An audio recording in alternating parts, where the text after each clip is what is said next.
आप दोनों से मेरा सवाल है कि लड़कियां शादी आजकल होती है तो फ़ौरन से उनको होता है कि नहीं हम अभी अपना टाइम एंजॉय कर रहे हैं और अभी हमने बच्चा नहीं पैदा करना, तो उसके लिए वो प्रिकॉशंस अपनी पहले से प्रिकॉशनरी मेडिसिन लेना शुरू करती हैं।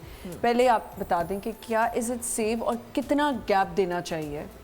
लेकिन सबसे पहली चीज़ कि ये सेफ तो है नहीं। वो एक मेंटली तौर पे कि कोई अगर पढ़ रही है या ये 2-3 साल से हम देख रहे हैं कि हमारे पास आती हैं बच्चियाँ आई या यंग एज में शादी हो गई या मेडिकल में है, 4th ईयर में है, तो उन्होंने कहा नहीं अभी हम हाउस जॉब के बाद कंसीव करेंगे। शादी तो हो गई जी, शादी होना मीन्स ये कि विद इन अ ईयर आप कंसीव कर लें विदाउट सेफ्टी प्रिकॉशन लेते हुए। अब ये जो फैमिली प्लानिंग के ये लोग लेना शुरू करती हैं, हार्मोनल्स इम्बैलेंस आपके कर देते हैं। कुछ बच्चियां ऐसी देखी कि वो तकरीबन 2 साल से ले रही थी और अब वो हाउस जॉब उन्होंने शुरू की। उन्होंने कहा हम हाउस जॉब के एंड तक चाह रहे हैं कि हमारी डिलीवरी हो जाए, अब कंसीव नहीं वो कर पा रही।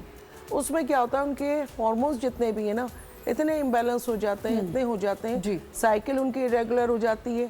अच्छा, मेंटली ट्रॉमा में भी होती है कि कभी भूल गई तो कंसीव ना कर लें, कर लिया तो उसको खुद से वो सेल्फ मेडिकेशन भी ले लेती हैं। बिल्कुल, ये मैं एक बिल्कुल रियल स्टोरी बता रही हूं। आप बिल्कुल सही कह रही हैं और ये होता है। रियल स्टोरी एक जो बच्ची मतलब अंडर ग्रेजुएट थी, ये उसकी मैं बता रही हूँ। अब ऑलमोस्ट उसको तकरीबन 2 साल हो गए, नहीं हो रहा, अब वो बेबी कंसीव नहीं कर रही। जी, इतने इश्यूज उसका डेवलप हो चुके हैं। एक्चुअली जब मैं जिस ज़माने में डॉक्टर्स पर जाती थी तो तब मैंने एक लड़की देखी जिसकी बड़ी अम्मी भी परेशान बैठी हुई थी और वो मुझसे डिस्कस कर रही थी। तो मैं हमेशा कोशिश करती हूँ कि लड़कियों को ये मैसेज मिले कि उसने गैप दिया जी, मियाँ बीवी घूम रहे हैं फिर रहे हैं, गैप दिया।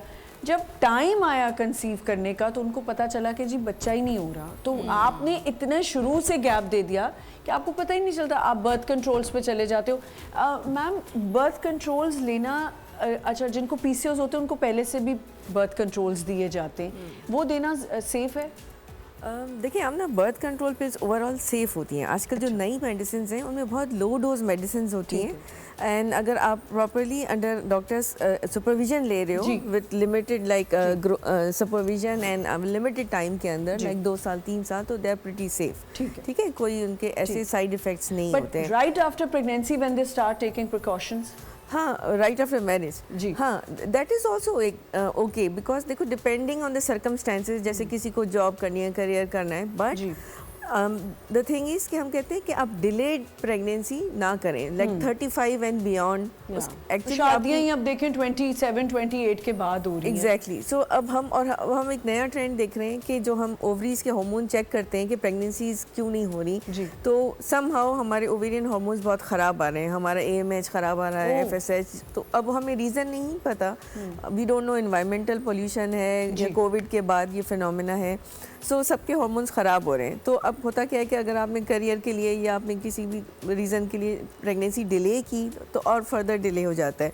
सो overall birth control pills are safe, but you should take them within limits, like 1 year 2 year जब तक आप अपना कर लें, लेकिन बियॉन्ड 32-33 कोशिश करें कि प्रेगनेंसी डिले ना करें। अच्छा, प्रेगनेंसी अगर ऑटोमेटिकली डिले हो रही है कि ट्राई भी कर रहे हैं और नहीं हो रही, तो क्या आपको कितने अरसे तक डिसाइड करना चाहिए कि आपको IV करा लें या जो होता है?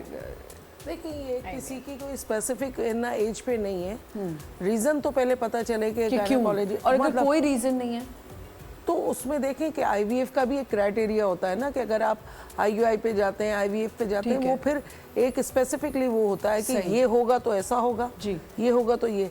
अगर 35 एज हो गई है और अनटिल अनलेस किसी भी वजह से कोई रीज़न भी नहीं है, तो मैं समझती हूँ 35 से गो फॉर इट। हाँ, डेफिनेटली अर्लियर भी जा सकते हैं। अगर आपको अनएक्सप्लेन्ड जो केसेस होते हैं ना, जिनमें कोई रीज़न नहीं पता चल रहा, तो उनमें 15-20% ऐसे होते हैं। मुझे ये बताएं कि ये जो प्रेगनेंसी डिले हो रही होती है, अगर ट्राई भी कर रहे हैं और प्रेगनेंसी नहीं हो रही, तो उसमें क्या इश्यूज़ हैं, उसके क्या टेस्ट होते हैं जो कराने चाहिए? मेडिकल बहुत सारे इश्यूज़ आते हैं, जैसे कि अगर प्रेगनेंसी डिले हो रही है तो सबसे पहले तो आप अपना डायबिटीज़ का वर्कअप कराएं, अपना थायराइड का वर्कअप कराएं, ठीक है।